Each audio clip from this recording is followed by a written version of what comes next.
سورۃ النساء آیت نمبر 11۔ سورۃ النساء آیت نمبر 11۔ یوصیکم اللہ فی اولادکم للذکر مثل حظ الانثیین۔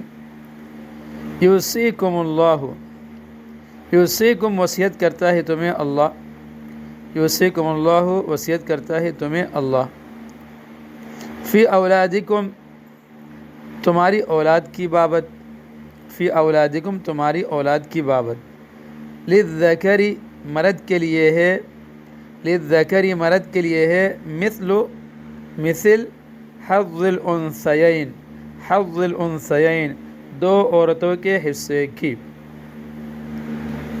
مثل حظ الانثیین مثل دو عورتوں کے حصے کی۔ اللہ تمہاری اولاد کے بارے میں تم کو حکم دیتا ہے کہ مرد کا حصہ دو عورتوں کے برابر ہے۔ اللہ تعالیٰ تم کو حکم دیتا ہے کہ تمہاری اولاد کے میراث پانے کے باب میں وہ یہ کہ لڑکے کا حصہ دو لڑکیوں کے برابر، یعنی لڑکا لڑکی ایک یا کئی ملی جلی ہو تو ان کے حصوں میں باہم یہ نسبت ہوگی کہ ہر لڑکے کو دوہرا اور ہر لڑکی کو اکہرا۔ فَإِن كُنَّ نِسَاءً فَوْقَ اثْنَتَيْنِ فَلَهُنَّ ثُلُثَا مَا تَرَكَ۔ فَإِن پھر اگر، کن وہ ہوں، نساءً صرف عورتیں ہی دو، یا فوق اثنتین زیادہ دو سے، فوق اثنتین دو سے زیادہ، فَلَهُنَّ تو ان کے لیے ہے، ثلثا دو تہائی، 2/3 دو تہائی، ما ترکا اس میں سے جو وہ چھوڑ گیا، یعنی میت چھوڑ گیا۔ اور اگر صرف عورتیں ہی ہوں، دو یا دو سے زیادہ، تو مرنے والے نے جو کچھ چھوڑا ہو انہیں اس کا 2/3 حصہ ملے گا۔ اور اگر اولاد میں صرف لڑکیاں ہی ہوں، گو دو سے زیادہ ہوں، تو ان لڑکیوں کو 2/3 ملے گا اس مال کا جو کہ مورث چھوڑ مرا ہے۔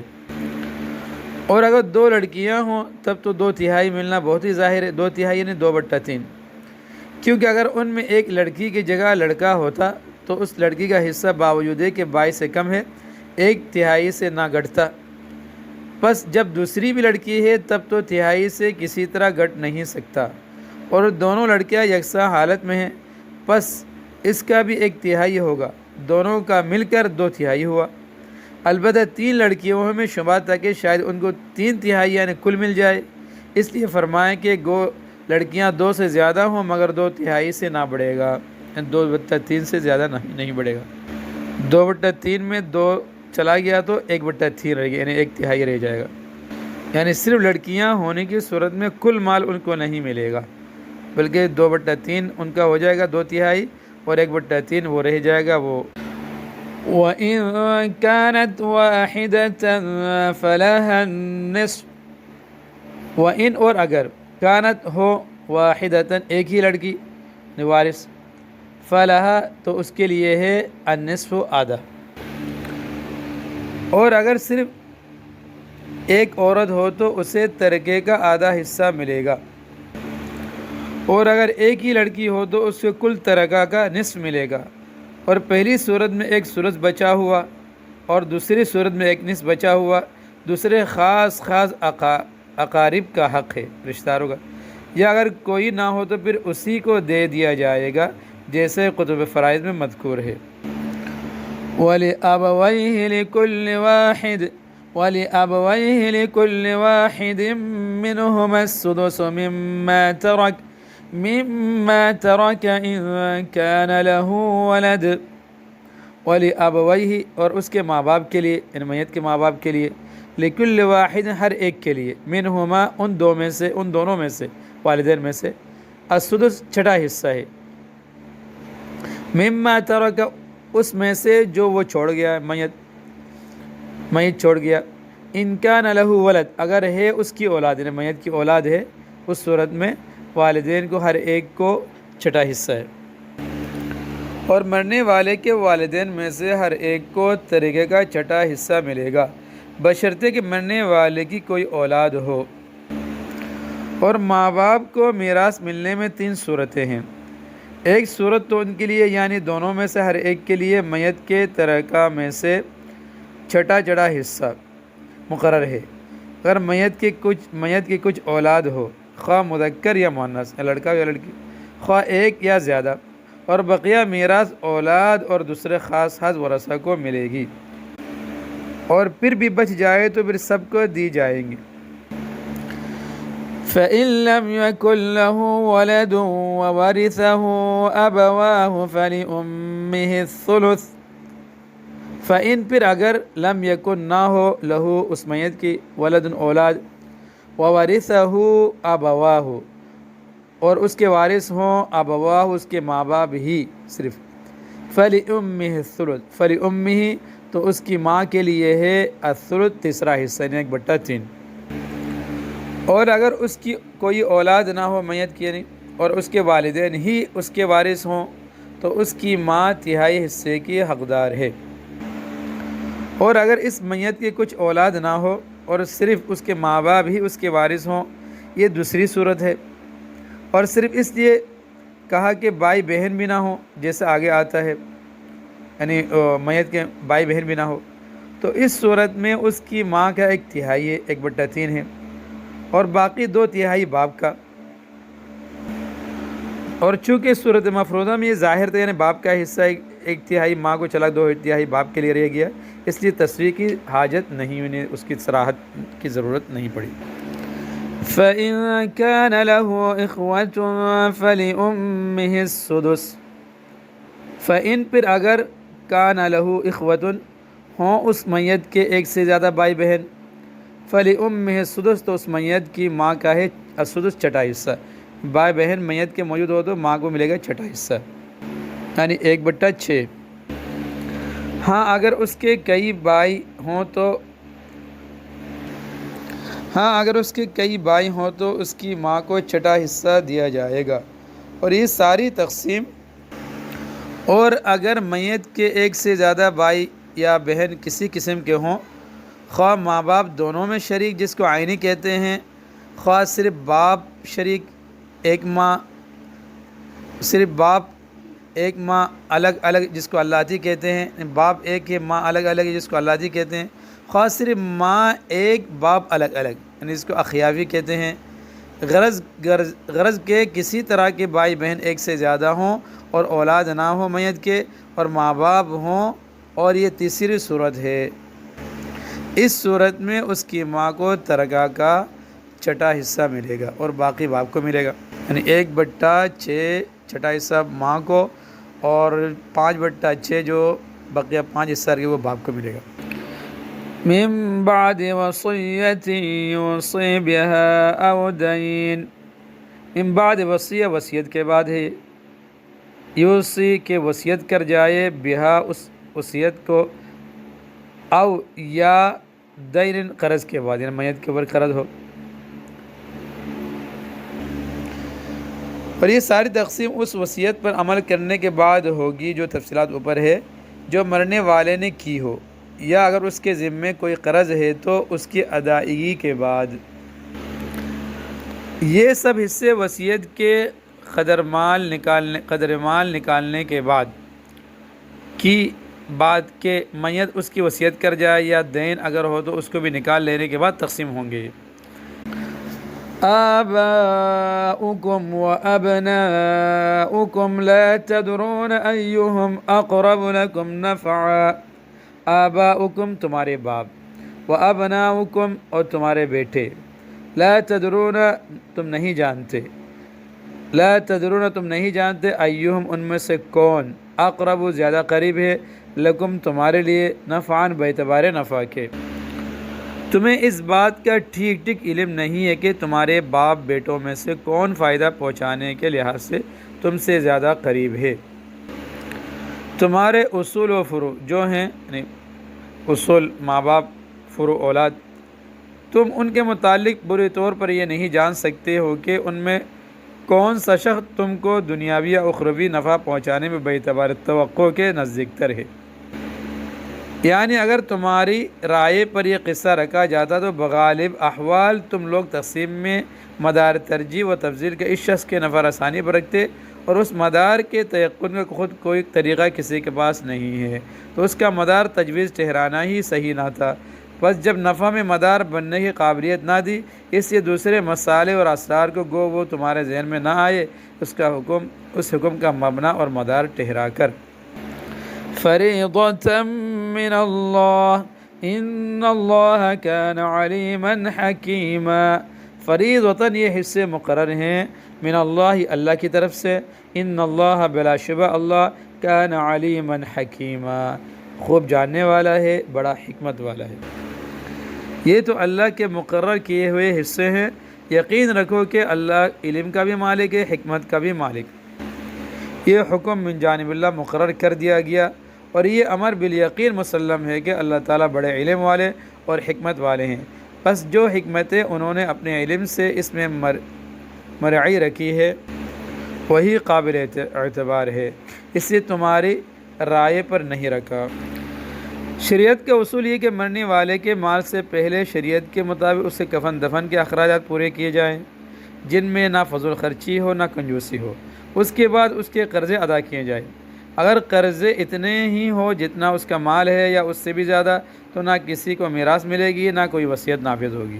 اور اگر قرضوں کے بعد مال بچ جائے یا قرضے بالکل ہی نہ ہو، تو اگر اس نے کوئی وصیت کی ہو اور وہ کسی گناہ کی وصیت نہ ہو، تو اب جو مال موجود ہے اس کے 1/3 میں سے اس کی وصیت نافذ ہو جائے گی۔ اگر کوئی شخص پورے مال کی وصیت کر دے تب بھی 1/3 مال ہی میں وصیت معتبر ہوگی۔ 1/3 مال سے زیادہ نہیں، 1/3 2/3 رہ جائے گا۔ 1/3 مال سے زیادہ کی وصیت کرنا مناسب بھی نہیں، اور وارثوں کو محروم کرنے کی نیت سے وصیت کرنا گناہ بھی ہے۔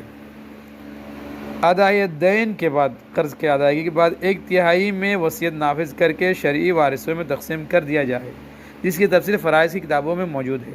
اگر وصیت نہ کی ہو تو ادائے دین کے بعد پورا مال میراث میں تقسیم ہوگا۔ اولاد کا حصہ جیسے گزشتہ رکوع میں گزر چکا ہے، میراث کی تقسیم الاقرب فالاقرب کے اصول پر ہوگی۔ مرنے والے کی اولاد اور اس کے والدین چونکہ اقرب ترین ہے، اس لیے ان کو ہر حال میں میراث ملتی ہے۔ یہ دونوں رشتے انسان کے قریب ترین اور بلا واسطہ رشتے ہیں۔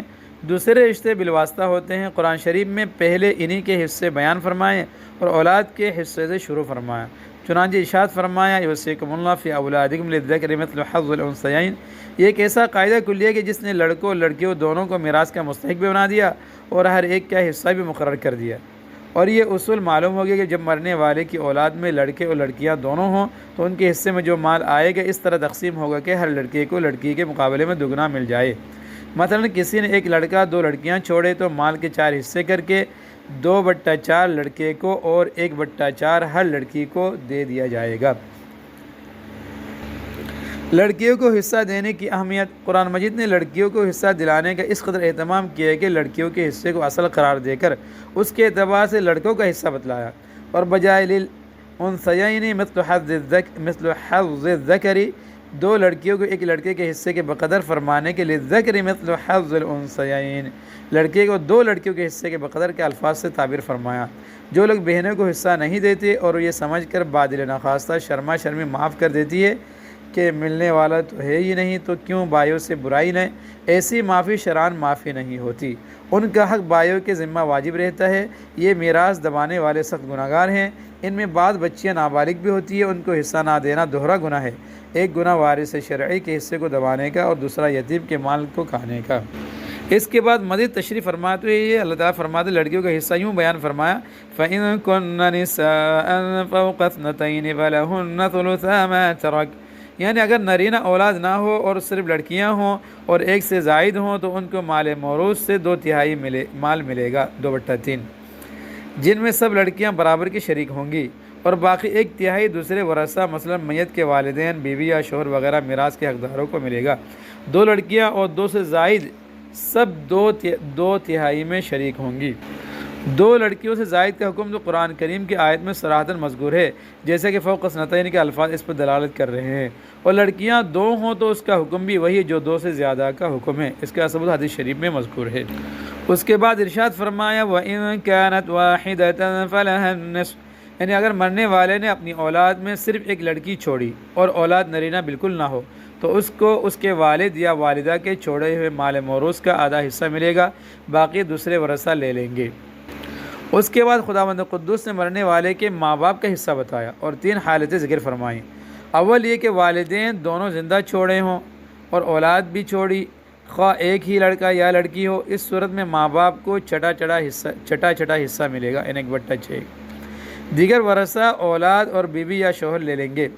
دیگر ورثہ اولاد اور بیوی یا شوہر لے لیں گے، اور بعض حالات میں کچھ بچا ہوا پھر والد کو پہنچ جاتا ہے، جو اس کے لیے مقررہ چھٹے حصے کے علاوہ ہوتا ہے۔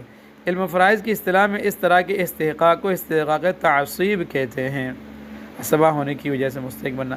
دوسری حالت یہ بتائی کہ مرنے والے کی اولاد اور بھائی بہن نہ ہو اور ماں باپ موجود ہو، اس صورت میں مال موروث کا تہائی 1/3 ماں کو اور باقی 2/3 2/3 والد کو مل جائیں گے۔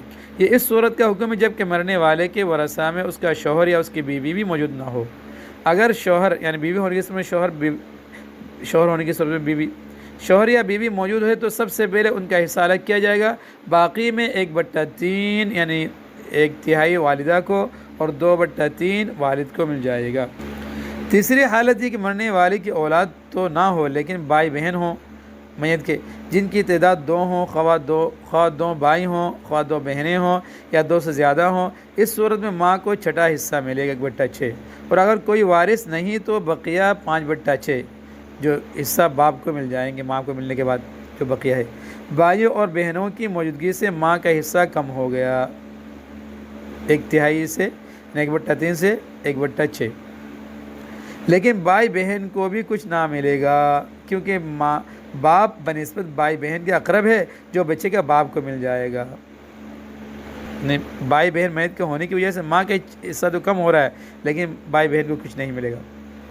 اس صورت میں ماں کا حصہ 1/3 کے بجائے 1/6 ہو گیا۔ فرائض کی اصطلاح میں اس کو حجب نقصان کہتے ہیں، اور یہ بھائی بہن جن کی وجہ سے والدین کا حصہ کٹ رہا ہے، خواہ حقیقی ہو خواہ باپ شریک ہو، وہ بھائی بہن یا بھائی خواہ ماں شریک ہوں، ہر صورت میں ان کے وجود سے ماں کا حصہ گٹ جائے گا بشرطے کہ ایک سے زیادہ ہوں۔